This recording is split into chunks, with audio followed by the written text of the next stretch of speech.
বন্ধুরা সবাই কেমন আছেন? আশা করছি ভালোই আছেন।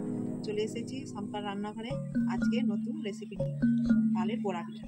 তালটা দেখুন ছড়ে নেব।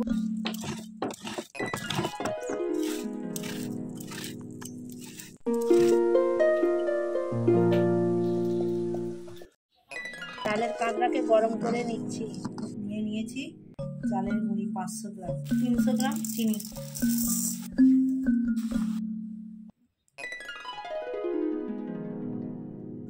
মাখানো হয়ে গেছে আমাদের। জল দিয়ে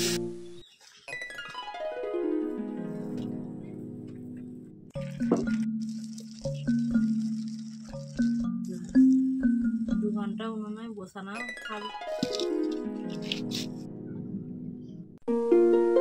পোড়া পিঠের পুরো ভিডিও দেখতে গেলে আমাদের চ্যানেলে আসতে হবে।